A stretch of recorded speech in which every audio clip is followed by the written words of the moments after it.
Quero convidá-los a abrir a sua Bíblia no livro do Gênesis, capítulo 7. Leremos do verso 1 ao verso 24. Diz a palavra do Senhor: Depois disse o Senhor a Noé: Entra tu e toda a tua casa na arca, porque tenho visto que és justo diante de mim nesta geração.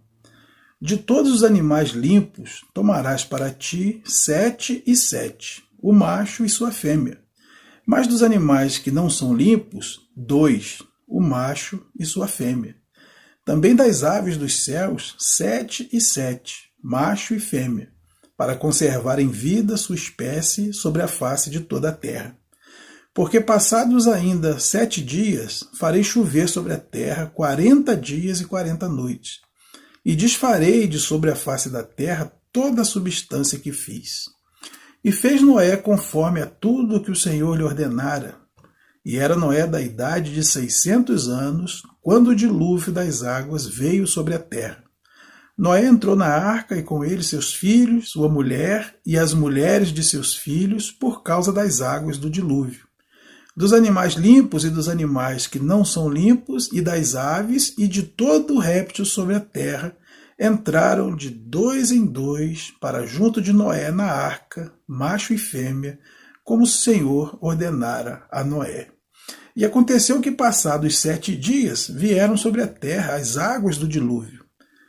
No ano 600 da vida de Noé, no mês segundo, aos 17 dias do mês, naquele mesmo dia se romperam todas as fontes do grande abismo, e as janelas dos céus se abriram, e houve chuva sobre a terra 40 dias e 40 noites.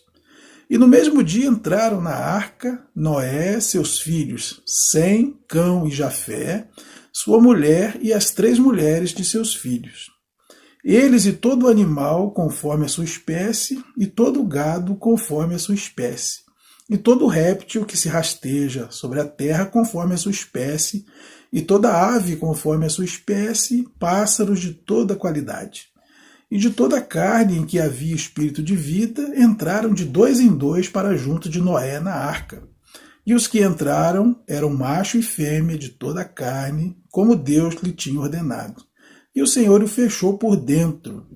E durou o dilúvio 40 dias sobre a terra, e cresceram as águas e levantaram a arca, e ela se elevou sobre a terra.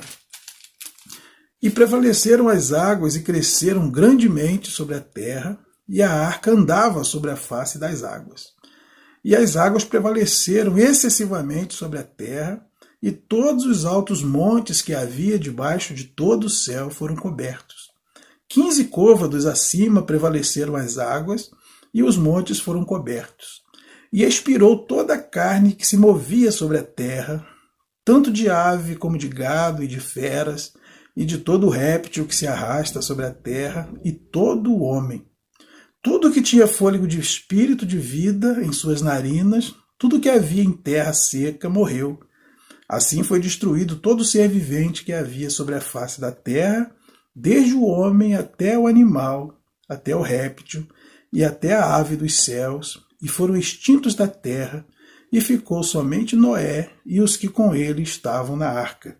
E prevaleceram as águas sobre a terra 150 dias. Hoje eu gostaria de conversar com os irmãos sobre algumas lições da arca. O que nós podemos aprender com esse episódio que nós lemos nesse texto da Palavra de Deus. A primeira coisa que nós precisamos lembrar é que Deus criou o homem perfeito. Lemos sobre a criação do mundo e do homem nos capítulos 1 e 2 de Gênesis. O escritor do livro do Eclesiastes escreveu no capítulo 7, versículo 29, que Deus criou o homem perfeito, mas ele se meteu em muitas astúcias. E nós lemos sobre a queda do homem lá no capítulo 3 de Gênesis. Deus havia colocado uma prova de fidelidade, de fé e de amor no meio do jardim, e Deus disse ao homem que ele poderia comer de todas as árvores dali, menos de uma. Essa árvore é chamada da árvore do conhecimento do bem e do mal. Então aquela árvore é como se fosse uma encruzilhada diante do homem, e ele se via diante dela todo dia, e sempre que o homem passava e obedecia, ele tinha uma aliança com Deus, ele era leal ao seu Criador. Até que um dia a serpente conseguiu seduzir o homem e levou o homem a se rebelar contra Deus. A serpente, em outras palavras, disse: até quando vocês vão aceitar que alguém diga para vocês o que se pode comer e o que não se pode comer aqui nesse jardim? E o dia que o homem, primeiro a mulher, depois o homem, comeram daquele fruto, eles estavam dizendo que não aceitariam mais que Deus determinasse o que poderia e o que não poderia ser feito por eles. E nós vimos que esse pecado trouxe consequências, como Deus havia avisado, Deus disse: no dia que comer, certamente morrereis. Ou seja, vocês ficarão sujeitos à morte. Paulo vai escrever aos Romanos dizendo que por meio de um homem entrou o pecado no mundo e por causa do pecado entrou a morte. Então a gente pode dizer, sem medo de errar, que sem a entrada do pecado não haveria a morte física, como nós a conhecemos hoje. Prova disso é que nós vimos ali os seres humanos vivendo 900 anos, Matusalém viveu 969 anos, Jered viveu 962, Adão viveu 930, e mesmo aqui já um tempo depois, vemos Noé aqui com 600 anos, construindo a arca. E a gente percebe que à medida que o homem foi se distanciando do Éden, a média de idade caiu sensivelmente. No Salmo 90, por exemplo, Moisés diz: nossos dias sobem a 70 anos, quando muito 80. E nesse caso, ainda é canseiro e enfado. Então o distanciamento de Deus não beneficia o homem em nada. O homem então foi expulso do jardim, Deus cortou o acesso à árvore da vida e o ser humano foi de mal a pior. Se lermos o capítulo anterior, vamos ver que a iniquidade se multiplicou na terra ao ponto de Deus se arrepender de ter criado o homem. E chegamos aqui então nesse texto que nós lemos, da iniquidade ter chegado diante de Deus de tal maneira que Deus não pôde mais suportá-la e então ele age drasticamente. E esse episódio nos traz alguns ensinamentos. A primeira coisa que nós aprendemos é que Deus é longânimo, mas tudo tem limite. A paciência de Deus também tem limite. Longânimo é aquele que tem um ânimo longo, é uma pessoa extremamente paciente.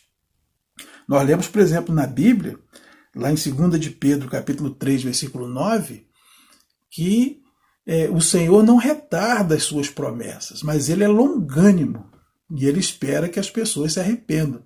Para punir o mal, Deus espera tudo que pode, porque ele dá muitas chances para que o homem se arrependa. Foi assim também nesse tempo do dilúvio, e Deus só age mesmo quando a medida da iniquidade chega num ponto que é impossível para ele suportar.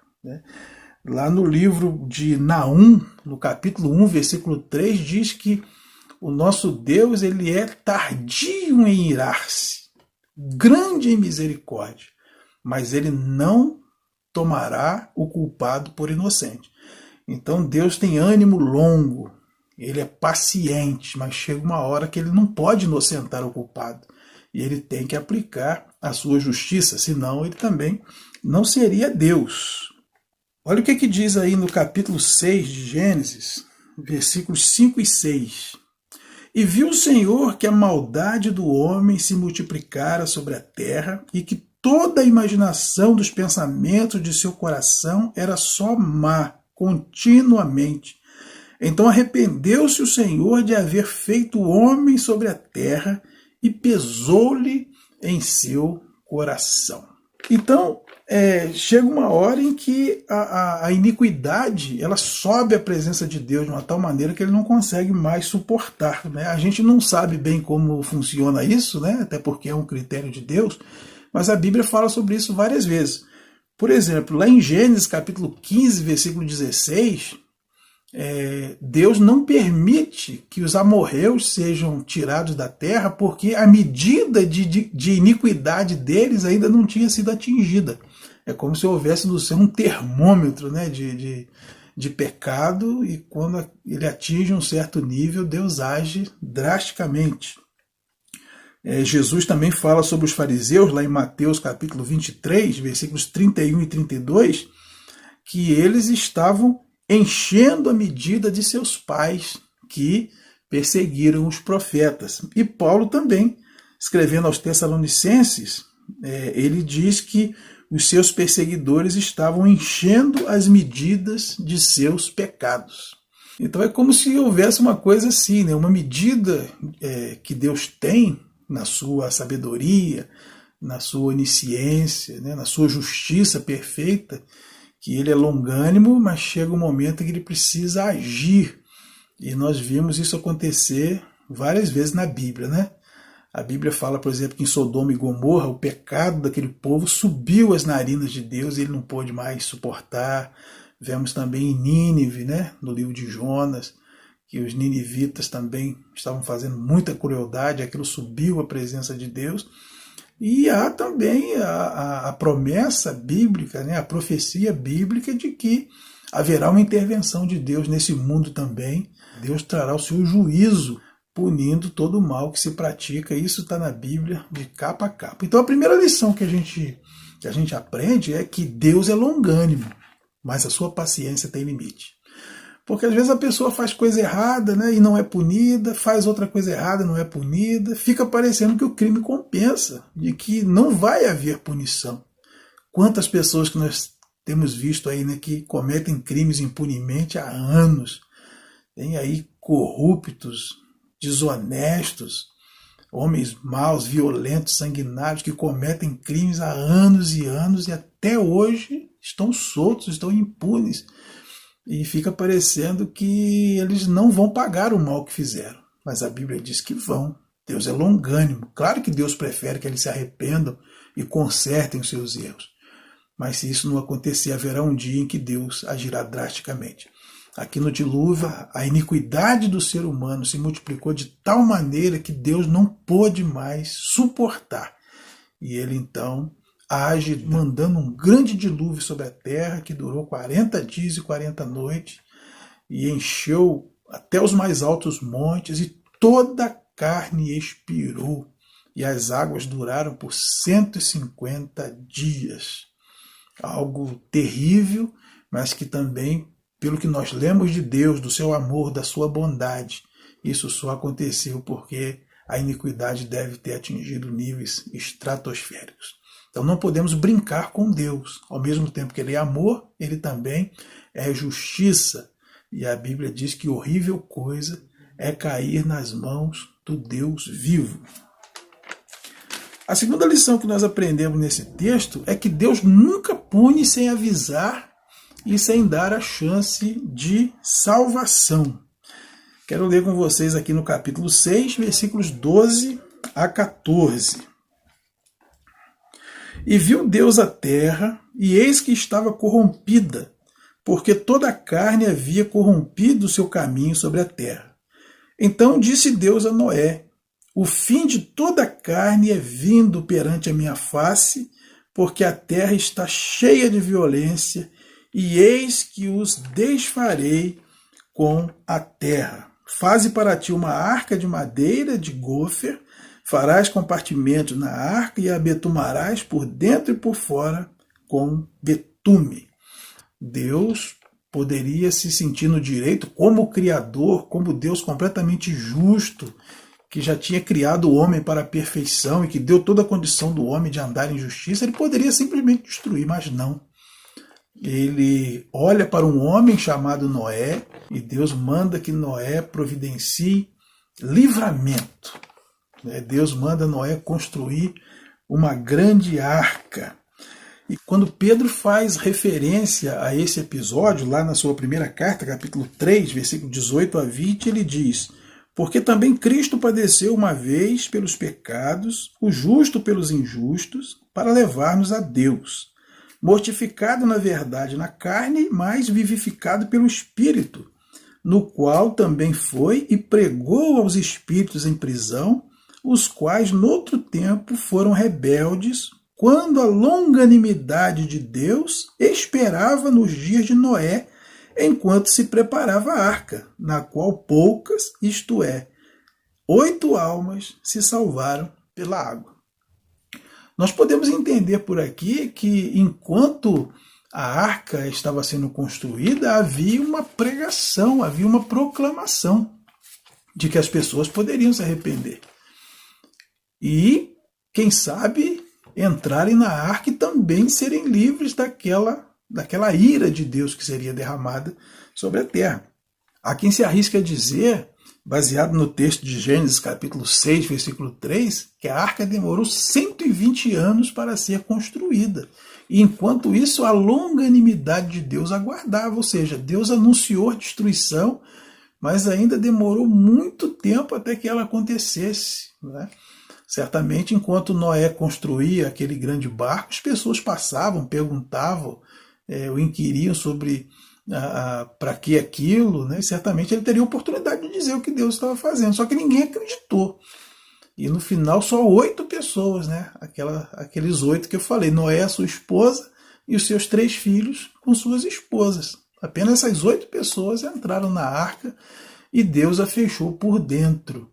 Certamente quando a chuva veio e começou a encher tudo, as pessoas devem ter batido desesperadamente na porta daquela arca para entrar e conseguir a salvação, mas aí já era tarde demais. E nós vemos, inclusive, que algumas vezes na Bíblia, quando Deus dizia que ia punir, o povo se arrependia, Deus voltava atrás e não punia. Isso, inclusive, faz parte do seu caráter.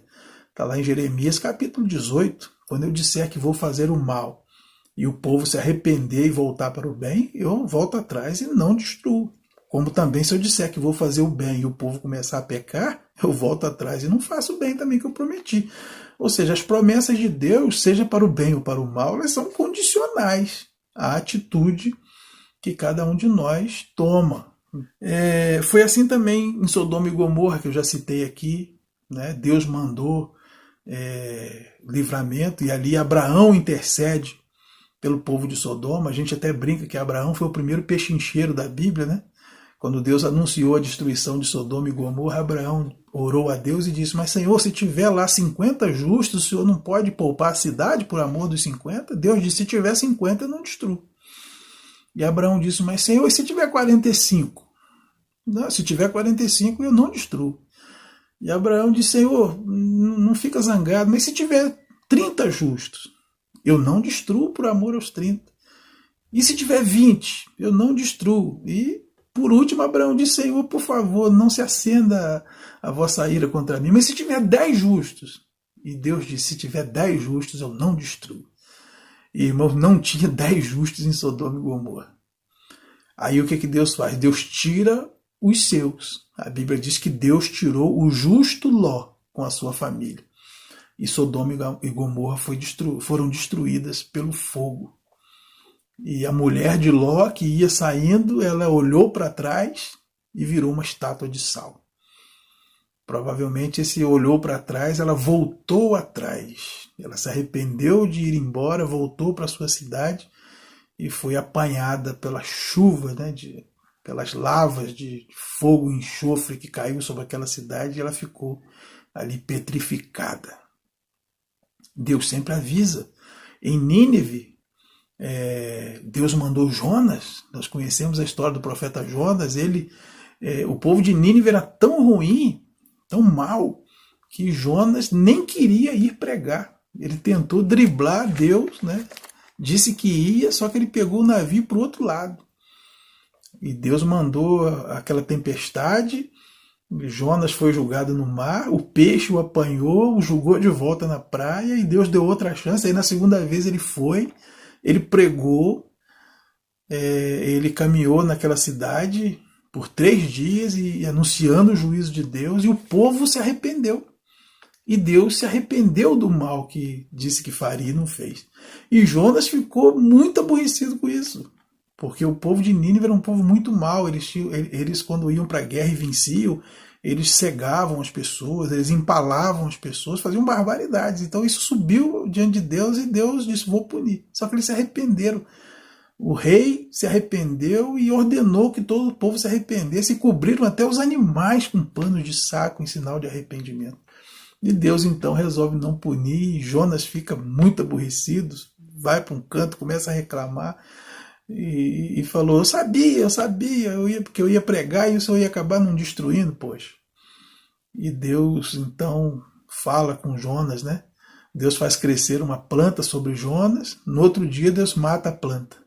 E Jonas ficou aborrecido por causa da planta e Deus disse, poxa, você está aborrecido por causa de uma planta que não te custou nada, que nasceu num dia e morreu no outro. Eu não terei misericórdia da grande cidade de Nínive, que tem mais de 120 mil pessoas que não sabem discernir entre a mão direita e a mão esquerda. Então Deus é longânimo. Deus sempre dá oportunidade de arrependimento e Deus sempre provê livramento. De vez em quando acontece aí, né, no nosso meio alguns profetas do Apocalipse que ficam prenunciando algumas desgraças e às vezes até alguns crentes ficam com medo, mas não se preocupe. Se Deus realmente for mandar algum juízo sobre a terra, ou sobre alguma cidade, ou sobre algum grupo de pessoas, ele vai avisar antes. Ele vai dar oportunidade de arrependimento. E ele vai tirar os seus. Porque Deus não vai destruir o justo com o injusto. E nós vivemos dias hoje em que o evangelho tem sido pregado. Pouca gente hoje vai poder alegar como desculpa não saber, está desinformada do juízo que aguarda a humanidade se não houver um arrependimento. Porque nós lemos na Bíblia que o que levava Deus a agir drasticamente contra determinados povos? Basicamente, a violência, a promiscuidade e a idolatria. Eram as três coisas que mais aborreciam Deus e ele então agia drasticamente. E hoje nós vemos esses três pecados aí de uma forma galopante. Nós, seres humanos, viramos uma caricatura daquela imagem e semelhança que Deus concedeu a nós lá no começo. Então Deus avisa, porque Deus é longânimo. Ele não pune sem antes avisar e dar a chance de salvação. E em terceiro lugar, a arca é um tipo de Cristo. Olha o que está escrito aí na primeira carta de Pedro, capítulo 3, versículos 19 a 21. No qual também foi e pregou aos espíritos em prisão, os quais noutro tempo foram rebeldes quando a longanimidade de Deus esperava os dias de Noé, enquanto se preparava a arca, na qual poucas, isto é, 8 almas, se salvaram pela água, que também, como uma verdadeira figura, agora vos salva, o batismo, não do despojamento da imundícia da carne, mas da indagação de uma boa consciência para com Deus, pela ressurreição de Jesus Cristo. Você vai ver aí em outras traduções esse texto aqui dizendo que a arca prefigura o batismo. O que é o batismo? O batismo é o ato que nos inclui no corpo de Cristo. A Bíblia fala que tem 2 tipos de batismo. Primeiro tem o batismo com o Espírito Santo, que é um ato invisível que acontece no momento em que o pecador se arrepende e recebe a Cristo como Salvador. Nessa hora o Espírito Santo é derramado sobre aquela vida e ele passa a habitar ali. E isso é o batismo com o Espírito Santo. E isso nós lemos, por exemplo, lá em 1 Coríntios, capítulo 12, versículo 13. Lá diz que todos nós fomos batizados pelo Espírito em um corpo. Ele está falando com a igreja. Então, o batismo com o Espírito Santo nos coloca dentro do corpo invisível de Cristo, aquela igreja verdadeira que só Deus enxerga do céu. Ela está espalhada aí por todas as igrejas e pode ter gente que até nem é de igreja nenhuma e que Deus olha do céu e vê. Ninguém sabe, né? Jesus uma vez disse no Evangelho, muitos virão do Oriente e do Ocidente e tomarão lugar à mesa de Abraão, ao passo que alguns do reino ficarão de fora. Então eu creio que nós vamos ter muita surpresa quando chegarmos no céu, né? Porque a salvação é pela graça mediante a fé. E só Deus é que conhece de verdade o coração de cada um. E o segundo tipo de batismo é o batismo com água, né? Quando nós somos batizados com água, em nome do Pai, do Filho e do Espírito Santo, esse ato é uma figura do batismo com o Espírito Santo. E esse batismo nos coloca na igreja visível, na igreja local. Nós somos batizados e então somos colocados como membro de uma igreja local. Para você ser membro da Igreja Água da Vida, você precisa ser batizado, então você vai ser incluído no rol de membros da igreja, conforme nós lemos lá em Atos, capítulo 2, versículo 41. Naquele dia houve 3.000 batismos e um acréscimo na igreja de Atos. Então o batismo nos coloca como membro da igreja, né? Não seria razoável você batizar alguém e deixar ela solta por aí. Você batiza e já recebe a pessoa como membro. Então, em que sentido que a arca simboliza o batismo? A arca é um tipo de Cristo. Jesus é a nossa salvação, é o nosso livramento da ira. Porque a Bíblia diz lá em Romanos 3:23, todos pecaram e estão destituídos da glória de Deus. E em Romanos 6:23 diz que o salário do pecado é a morte, mas o dom gratuito de Deus é a vida eterna em Cristo Jesus. Então Cristo é a nossa arca. Quando nós pregamos o Evangelho, nós estamos convidando as pessoas para entrarem na arca e serem salvas, né? De toda a maldição do pecado, da ira de Deus. A Bíblia diz, por exemplo, que quem está em Cristo não entra em juízo. O dilúvio não foi o juízo de Deus. A arca livrou Noé e sua família da ira de Deus. Em João 5:24 diz que quem crer não entra em juízo, mas passou da morte para a vida. Lá em Romanos capítulo 8, versículo 1 também diz que nenhuma condenação há para os que estão em Cristo Jesus. Então, hoje nós temos o convite de entrar em Cristo. Como é que nós entramos em Cristo? Primeiro, nos arrependendo e reconhecendo a nossa condição de pecador e reconhecendo que Jesus é o único capaz de nos salvar. Quando nós fazemos isso, o Espírito Santo nos batiza na verdadeira igreja do Senhor. Nós passamos a fazer parte do corpo invisível de Cristo. Tanto que se não der tempo para batizar, nós já estamos salvos. O batismo com água não salva ninguém. O que salva é a presença do Espírito Santo. Mas, se nós não morrermos, nós precisamos buscar o batismo. A Bíblia diz que aquele que crer e for batizado será salvo. Aí nós nos preparamos e nos batizamos. Então nós passamos a ser membro de uma igreja. É onde nós temos comunhão com os irmãos, que é um fortalecimento tremendo para a nossa fé. E é um lugar também onde nós nos reunimos para trabalhar para Deus. Essa é a função da igreja. Você está convidado para entrar em Cristo e assim ficar protegido de todo o mal que assola e que ainda vai assolar a humanidade sem Deus. E nós sabemos que há um sistema anti-Deus nesse mundo. João vai escrever, na sua primeira carta, capítulo 5, versículo 19, que o mundo inteiro jaz no maligno. Jesus também faz referência ao dilúvio lá em Mateus capítulo 24, 38 e 39.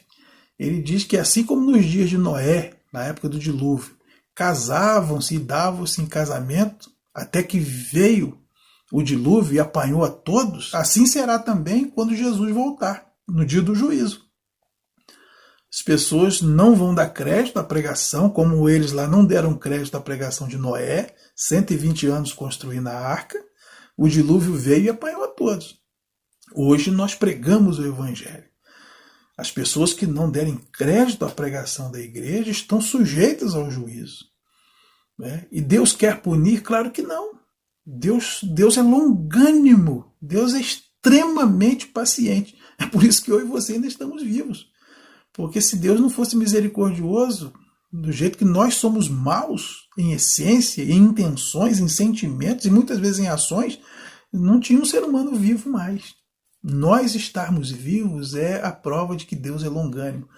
Mas sabemos que Deus é justiça também e um dia Ele terá que aplicar a sua justiça. E Ele já providenciou os meios para a nossa salvação. A nossa arca de Noé, que é Cristo, nós somos convidados a entrar. E só receberão a punição aqueles que forem impenitentes, contumazes, que não quiserem mesmo a salvação de Deus. Então Deus não pode ter o culpado por inocente. Então, cuidado, né? Você que vive a sua vida como se nada disso fosse verdade. Casa, dá em casamento, estuda, forma, trabalha, vive a vida normal do dia a dia como se nada fosse acontecer, como se a chuva não fosse cair, como se o dilúvio não fosse acontecer. Quem entrar em arca, nada, vai chover nada. Mas um dia desceu a água do dilúvio e apanhou a todos. A Bíblia diz que Jesus voltará uma segunda vez e ele julgará todas as pessoas e todas as nações, e cada um dará conta de si mesmo por tudo aquilo que fez ou deixou de fazer aqui nesse mundo. Concluindo, queridos, Noé e sua família ficaram 150 dias dentro daquela arca. Foram 5 meses. Imagine esse pessoal dentro da arca, né? Alguém já disse que se não fosse o temporal lá fora, ninguém aguentaria o fedor lá dentro da arca. Imagina 7 casais de cada bicho ali dentro. Com certeza não foi fácil. Né? Muitas vezes não é fácil estar dentro da arca, estar em Cristo. A vida cristã traz suas aventuras e suas desventuras. A vida cristã traz suas tribulações, suas dificuldades. Nem sempre é um mar de rosa, mas a garantia é que, estando na arca, estando em Cristo, nós seremos salvos da ira. E que, mesmo que demore um tempo, um dia nós sairemos de lá e poderemos, então, usufruir da vida abundante que Deus prometeu a cada um de nós. Então você está convidado a entrar na arca junto conosco. Você está convidado a entrar em Cristo por meio da fé, abraçando essa graça de Deus que já foi derramada sobre cada um de nós. Que Deus possa abençoar a tua vida em nome de Jesus.